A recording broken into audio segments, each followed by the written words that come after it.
अस्सलाम वालेकुम। Welcome to YouTube channel home kitchen with Zainab. उम्मीद है आप सब खैरियत से हैं। अल्लाह ताला आप सबको अपने हिफ्ज़ मान में रखे।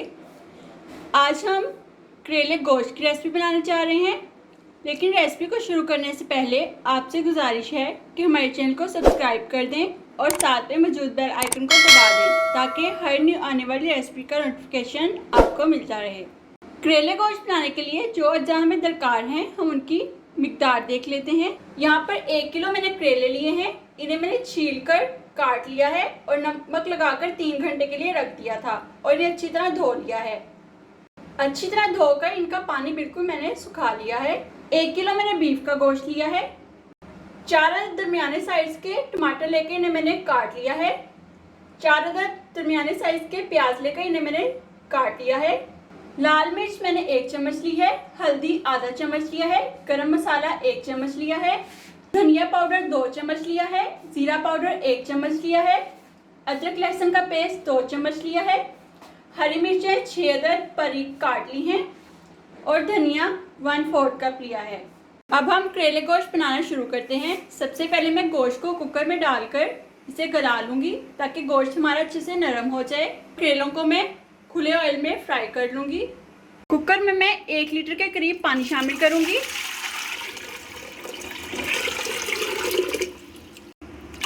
साथ ही मैं इसमें गोश्त शामिल कर दूँगी। गोश्त डालकर मैं इसका ढक्कन बंद कर दूँगी और इसको गलने के लिए छोड़ दूँगी। कुकर को मैंने बंद कर इस पर विसल लगा दी है। 5 विसल बजने के बाद मैं इसको बंद कर दूँगी। कढ़ाई में मैं ऑयल शामिल करके इसको गर्म कर लूँगी। ऑयल हमें अच्छे से गर्म करना है। ऑयल अच्छे से गर्म हो गया है। करेले का 1 पीस डालकर मैंने चेक कर लिया है। अब मैं बाकी के करेले भी इसमें शामिल कर दूंगी। करेले को जस्ट हमें फ्राई करना है, ना कि ब्लैक करना है। ब्लैक किए हुए करेले में नहीं चाहिए। 5 से 7 मिनट तक हम इसे फ्राई करेंगे। ऑयल अच्छे से गर्म हो गया है। करेले का 1 पीस डालकर मैंने चेक कर लिया है। अब मैं बाकी के करेले भी इसमें शामिल कर दूंगी। करेले को जस्ट हमें फ्राई करना है, ना कि ब्लैक करना है। ब्लैक किए हुए करेले में नहीं चाहिए। 5 से 7 मिनट तक हम इसे फ्राई करेंगे। करेले यहाँ पर फ्राई हो रहे हैं। इसका कलर थोड़ा सा चेंज होना शुरू हो गया है। तकरीबन इन्हें 2 मिनट हो गए हैं फ्राई होते हुए। आंच मैंने मीडियम रखी है फ्राई करते हुए। करेलों को फ्राई होते हुए 7 मिनट हो गए हैं। अब मैं फ्लेम को बंद कर दूंगी और करेलों को मैं प्लेट में निकाल लूँगी। करेले फ्राई हो गए हैं और इन्हें मैंने प्लेट में टिश्यू पेपर के ऊपर निकाल लिया है ताकि एक्स्ट्रा ऑयल जो है वो जज्ब हो जाए। गोश्त हमारा यहाँ पर गल चुका है, आप देख सकते हैं। इसको मैं निकाल लूँगी एक बर्तन में और अब हम मसाला बनाना शुरू करते हैं। कढ़ाई में से मैंने बाकी का ज़ायदा ऑयल निकाल कर 1/4 कप रहने दिया था। अब मैं इसमें प्याज शामिल कर दिए हैं। अब मैं इन्हें लाइट ब्राउन कर लूँगी।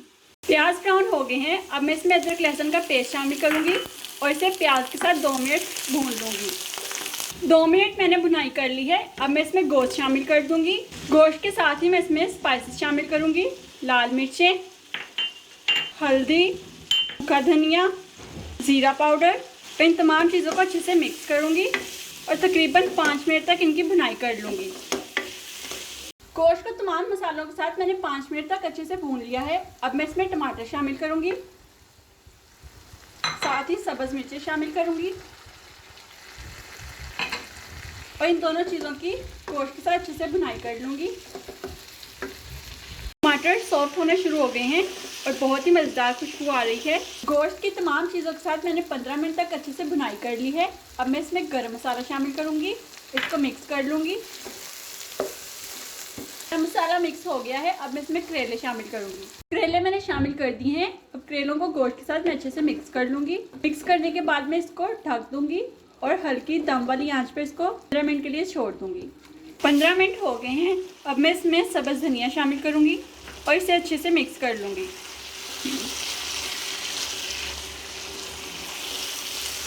साथ ही मैं इसमें 1/4 चम्मच नमक शामिल करूंगी। हमने इसमें नमक शामिल इसलिए नहीं किया था क्योंकि जब हमने करेले काटे थे तो हमने उसको नमक लगा कर रखा था।